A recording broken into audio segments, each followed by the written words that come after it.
Fetal distress.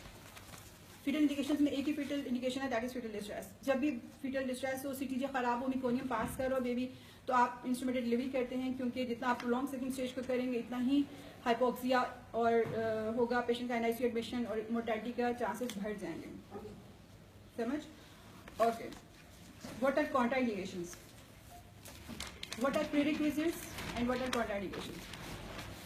Prerequisites of forceps delivery are there should not be any contraindication to vaginal delivery. ठीक है, like अगर baby 5 kg का है तो जाहिर है वो आप बेबी का हेड निकाल देंगे, डिसऑर्डर डिसोशिया हो जाएगा, फिर क्या करेंगे? ठीक है, if there is any contraindication to vaginal delivery तो उसमें ज़्यादा forceps आप नहीं लगाएंगे जब vaginal delivery नहीं करनी तो। ठीक है, और prerequisites क्या है? Rule out all contraindications। ठीक है, सेकेंडली और क्या है होना चाहिए? Pelvis should be adequate, position नहीं है, pelvis should be adequate, membrane rupture होनी चाहिए, cervix should be fully dilated, station should be at least 0 and abdominally head should be engaged, cervix should be fully dilated, bladder should empty, adequate anaesthesia should have been given to the patient and the person who is applying forceps उसके पास skills होनी चाहिए कि वो लगाए। ऐसा ना हो first time देख रहा पता भी ना हो है क्या चीज लगाने कैसे हैं और वो लगा ले, क्योंकि इसमें कॉम्प्लिकेशंस बहुत ज्यादा होने का रिस्क होता है। So the prerequisites are rule out all contraindication to vaginal delivery, head engaged, bladder empty, cervix fully dilated, membranes ruptured, pelvis adequate. ठीक है, and patient should have been given consent.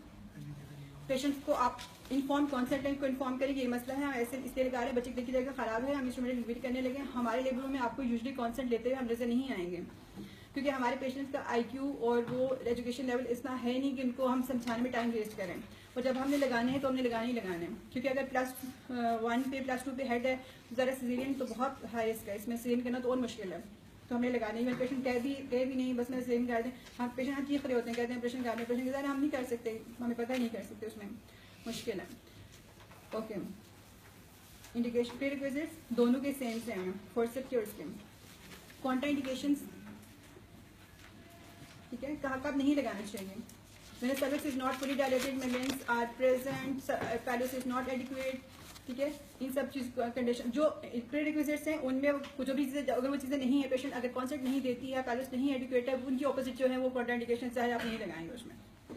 ठीक है, मैथड क्या है, कैसे लगाते हैं, कैसे अप्लाई करते हैं फोर्सेप्स, किसी बच्चे को पता है? नहीं पता। ओके, जब भी आप फोर्सेप्स लगाने के लगे आते हैं, आपको अगर सिर्फ परफॉर्म करने की बताए तो आपके हैं कि I'll rule out all the contraindications and I'll do abdominal, I'll introduce myself to the patient। जब आप पूरी लेबर कंडक्ट कर रहे होते हैं तो वो, लेकिन आपने एग्जाम में ऑस्ट्री में क्योंकि आपको उस वक्त अब सब कुछ परफॉर्म करना होता है, आपके हैं कि I'll introduce myself to the patient, I'll assess my patient, I'll do abdominal examination। ठीक है, to see the size of the baby, weight of the baby। ठीक है, to see, listen for the fetal heart, look for the pattern uterine contraction and make sure that the head is engaged। ठीक है, and I'll do vaginal examination to confirm that phallus is adequate, cervix is fully dilated, membranes are absent and station is at least +2 or below। See, and I'll take informed consent and I'll make sure that adequate anesthesia has been given to the patient। If patient has already been given epidural anesthesia तो उसी को top up करेंगे, otherwise आप local indication देते हैं। ठीक है, rest of the anaesthesia जो भी दे सकते हैं, जो भी S2, S1, 2, 3 को जो भी कवर करेगा वो आप दे सकते हैं। जिसमें पुडेंटल है, सैडल है, स्पाइनल है, लेकिन आप वो देते नहीं है यूजुअली क्या है, epidural has already been given तो उसी को टॉप अप करते हैं, वरना तो आप लोकल एनेस्थीसिया देते हैं। ठीक है, 2% लिग्नोकेन, लोकल इन्फिल्ट्रेशन, जहाँ पे आपने एपी देनी है वहीं पे देना है, ये नहीं कि ऑल अराउंड इंट्राइटिस पे दे दें, जहाँ आपने एपी देनी है वहीं पे आपने देना है। ठीक है, सो सबसे पहले आप कहेंगे I make sure my assistant is present, good light, instruments are ready and I articulate my instruments on the instrument trolley. हमेशा आपने कहना है कि आपने हमेशा इंस्ट्रूमेंट ट्रॉली पे इसको देखना है कि ऐसा तो नहीं है इसके साथ ये रखा होगा तो फिट नहीं होगा सही तरह से। ठीक है, फिट नहीं होगा ये, तो आप नर्स को कहते हैं ना कि आप मुझे इंस्ट्रूमेंट्स दे दें, तो क्या पता नर्स को क्या बताओ, क्या पता एक इसका और एक इसका दे दे, तो प्रॉपर पेयर ना दे। ठीक है, हमेशा इसको आर्टिकुलेट करना है आपने उनका इंस्ट्रूमेंट वाली। ठीक है, ठीक है। and then how you apply is left blade, left hand on the left side of maternal pelvis. ठीक है, आप पकड़ते हैं लेफ्ट ब्लेड को लेफ्ट हैंड में और अप्लाई करते हैं on the left side of maternal pelvis. How you apply? ठीक है, आपने राइट हैंड की 2 फिंगर से या फिर हैंड से या जो 2 फिंगर ही जा सकती हैं, आप उसको डायरेक्ट करते हैं ब्लेड को इस तरह से and ask your assistant to hold this. ठीक है, आपका असिस्टेंट को पकड़ता है और then you pick up right blade in the right hand and apply on the right side of the maternal pelvis. ठीक है, with the fingers of the left hand आप इसको गाइड करते हैं हल्का सा, अब मैटरनल पेल्विस और बेबी के हेड के दरमियान में आप रखते हैं. ठीक है, और आप इसको और बिफोर एप्लीकेशन बेटर है कि आप इसको लुब्रिकेट करें ज़ैलोकेन जेल से, पाइडीन से, किसी चीज से भी, इसलिए कि अगर ये बिल्कुल ड्राई आप करेंगे तो ज़्यादा सॉफ्ट टिश्यू ट्रॉमा करेगा. अगर आप इसको लुब्रिकेट करके अप्लाई करेंगे तो जाहिर है फिर उससे थोड़ा सा स्लिप होकर आराम से अप्लाई हो जाएगा. ठीक है, आपने ऐसे करके अप्लाई करना है. ठीक है, देन आपने इसको फिर ऐसे करके लॉक करना है and then wait for the maternal uterine contractions. ठीक है, जब मैटरनल यूट्राइन कॉन्ट्रैक्शन के साथ ही हमेशा पुल करना है, चाहे ये इंस्ट्रूमेंट है चाहे ये इंस्ट्रूमेंट है. ठीक है, जब भी इंस्ट्रूमेंटल डिलीवरी करना है आगे synchronous with the maternal uterine contractions आप पुल करेंगे. Otherwise in between the uterine contraction आप इसको अप्लाई करके ऐसे ही वेट करेंगे.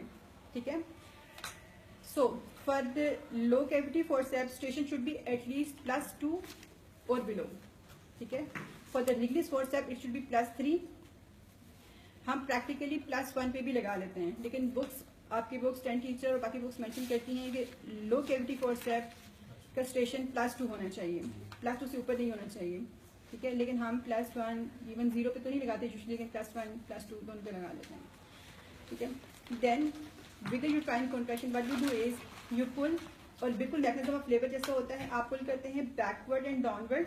ठीक है, जैसे आप बेबी का हेड डिसेंड कर रहा होता है. ठीक है, फिर आपने बेबी के हेड को बाय एक्सटेंशन डिलीवर करना है. तो देन आप जब क्रॉनिंग हो जाए, वंस आप प्रेशर यूट्राइन कॉन्ट्रैक्शन हुई, आपने पुल किया. ठीक है, ये नीचे तक आ गया, आपने असिस्टेंट को कहना है कि वो एपिजोटमी दे दे. लोकल इन्फ्यूजन तो ऑलरेडी दे दी होगी या उसे नहीं दी तो अभी दे दे, और साथ एपिजोटमी दे दी. एपिजोटमी मस्ट है इन फोर्सेप्स डिलीवरी. ठीक है, और देन आपका असिस्टेंट पेरिनेल सपोर्ट देगा, जिससे पैर से सपोर्ट देते हैं. फिर उसको आपने downward and backward and then upward and backward deliver करना है बेबी को. ठीक है, अब इस बेबी का हेड क्योंकि इसके हिसाब से वो फिट नहीं होता, इसलिए इस तरह से पुल नहीं हो रहा, इसलिए मैं इसको खुद असिस्ट कर रही हूँ. ठीक है, फिर अब बेबी का हेड बाहर, जो भी बेबी का हेड यहाँ से यूं करके क्रॉनिंग होती है, हो जाती है, बाहर आ जाता है, तो आपने इसको रिमूव करना है हमेशा अनलॉक करके. ठीक है, ऐसे नहीं बेबी का हेड बाहर आ गया और आपकी लेग्स तक, फुट तक डिलीवर होने तक आप इसी को खींच के जाएं, ऐसे आपने नहीं करना. जो ही बेबी का हेड डिलीवर हो गया, आपने इसको अनलॉक करना है और आपने दोनों इस तरह से रिमूव कर देना है फॉरसेप. ठीक है, एंड देन आपने same anterior shoulder, posterior shoulder baby of the head को, anterior shoulder, posterior shoulder, body of the baby को आपने डिलीवर कर देना. ठीक है, समझ आ गई? Identify the instrument.